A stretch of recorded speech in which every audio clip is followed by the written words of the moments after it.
And I know that that was just an emotional moment, and really, the next person is coming and wiping her eyes, and I can't help it, because Miss Eraina is next. But you know, it is okay for the tears to flow right there, because, oh yes. See, now that, he don't need to touch you, right? Well, yeah, he can always touch you. But she had to be walking and talking with Jesus all the way when her mind told her what to do. I don't have a child at Clarkdale Elementary, but somebody in this county has a child, and God told her what to do.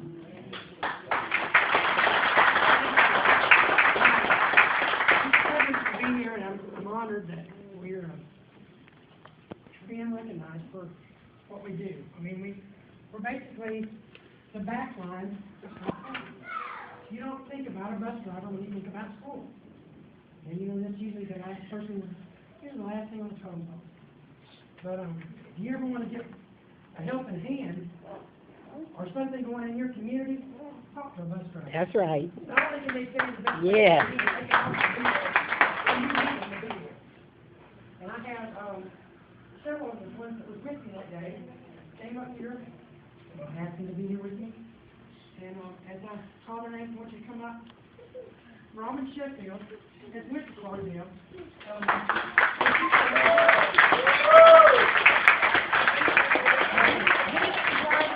When I said I need some help, get here quickly, they're the first to respond. Obie Boyd, he was one of the first ones to respond. Rick Taylor.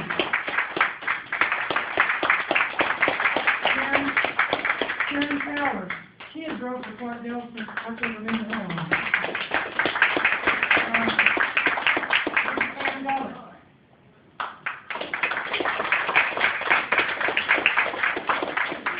Danny Crowley.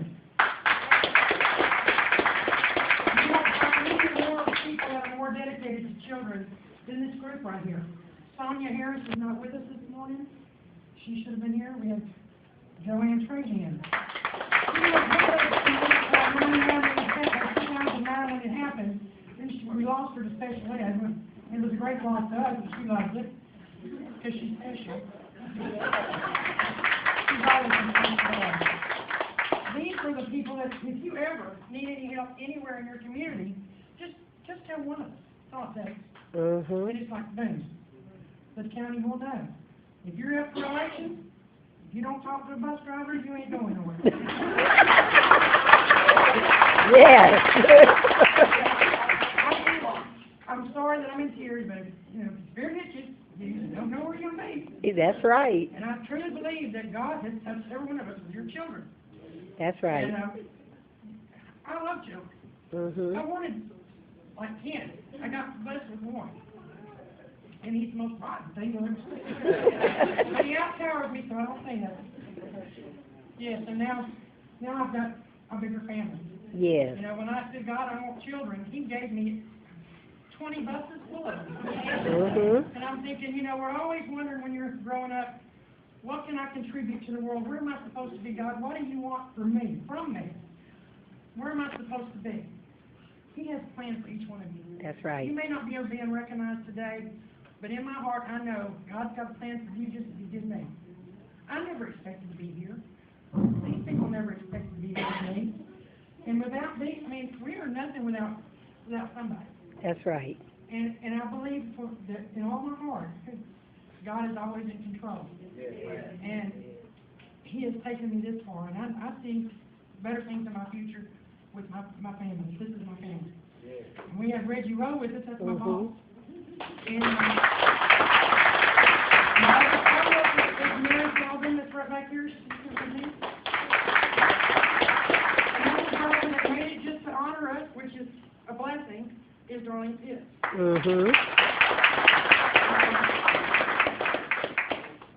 Tracy, who's also a driver, that's her sister. And you'll be amazed how much family we have that drives together.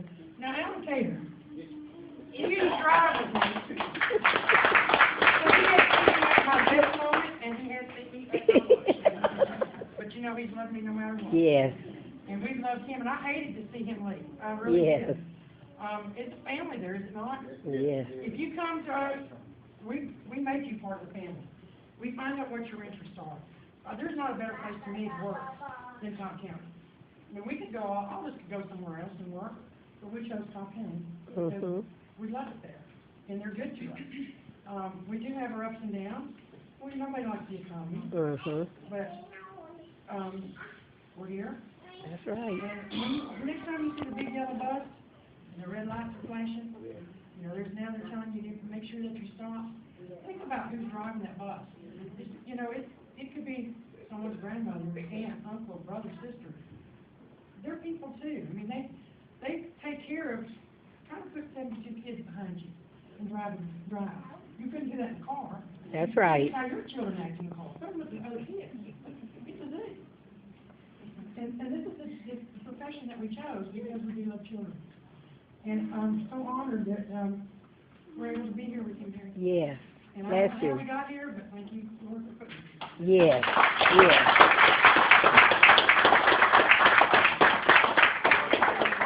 Oh, yes. She's wondering, how did they get here? They got here, we're gonna call on Judge Wade right after, cause he has to, go to something. But they got here because on that morning, I was standing on the street, and I was wondering, I said, now, I'm a crossing guard and a public safety officer with Cobb, and these buses are not moving. Something ain't right. Something ain't going right. There was a call that went out. Nobody wants to move. Okay, we couldn't leave our post. They couldn't leave their post. All I was thinking about was my grandbabies and my son. By the way, he drives a tanker now. And I was thinking, okay, why do they have these bus drivers sitting here? We saw that rain coming down, but didn't know what was going on. Ms. Bickerstaff had to be at a recital this morning, but would have been here. She was the principal. Standing next to her was Eraina. And Eraina said the water was coming right over here behind us. And she said the water was coming at, I think, like 15, however so high, every 15 minutes. It's too fast flowing in. And so they knew they had to get those children out of Clarkdale. Okay, Alice drove at Powder Springs. It wasn't directly where it was dumping at and filling, and everybody saw the school underwater. They acted fast. That's what your bus drivers do.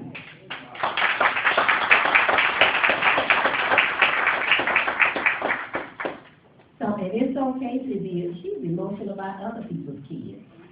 Now that's real emotional. At this time, we're shifting just a little bit, and it's, well, he's next anyway. We have Judge Nathan Wade, who's coming up and going to speak to a fine gentleman. I like gentlemen.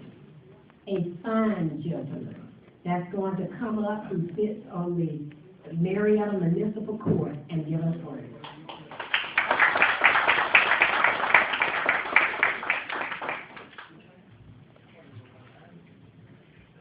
Thank you, Ms. Kaden. Good morning. Good morning. It is indeed an honor and a privilege to be able to address you concerning this phenomenal topic. I am humbled by the amount of female power that's in this room, that's emanating this way. But before I start, just a bit of housekeeping. I think that in the introduction, she introduced me as the first African-American judge. Correction, I'm the first African-American judge to serve on the City Court of Marietta. All right. That was eating me up inside. I didn't want to take credit for someone else. I had to make that correction. I'll be brief. I've noticed that I have 5 minutes here to speak to you, and I don't think I'll take quite 5, but I'll apologize in advance. I have to go to Forsyth County with one of my children as soon as I leave here. But I was torn, and I want to thank Ms. Wilson for helping me resolve that conflict in trying to decide on which aspect of women in Cobb County that I would like to speak about. But Ms. Wilson unwittingly helped me resolve that conflict. The book that Mary spoke about earlier that she assisted in publishing had one of the many women that have been influential in my life as it pertains to Cobb County. And again, Ms. Wilson, thank you for helping me here. But you know, the Bible says that it is not good for a man to be alone.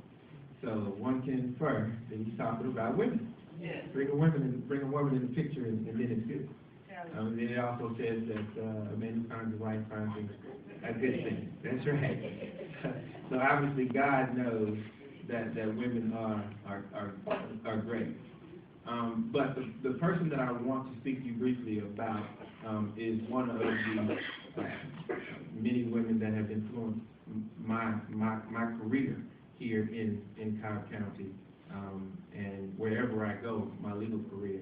She's been there to kind of counsel me through things. But she started out as a legal secretary in the 60s, and was inspired to go on to law school. And when she did that, she just took right off, because she became the first female president of the Cobb County Bar Association. And for the attorneys in the room, I know you understand the magnitude of that, but there are very few of us in here, so I'll kind of give you a snapshot of what that means. That means that every lawyer who finds a home and or practice within the Cobb County community saw fit to elect this female to lead that body.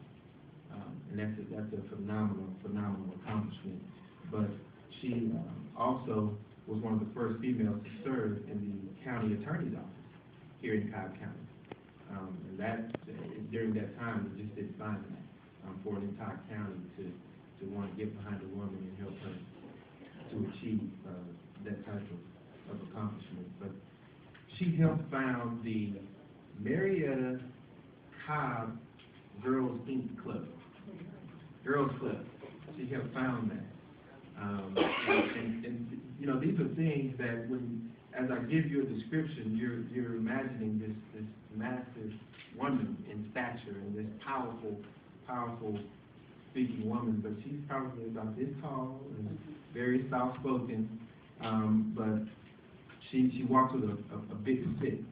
She now serves as a state court judge here in Cobb County, and she's also received the Chamber of Commerce Community Service Award, which it's a rare award, especially for an individual who at the time was not in the limelight. And for her to receive that award, I think, speaks volumes for her work and her efforts in the community. But she served also as the Cobb Marietta president for the Junior League, and that's also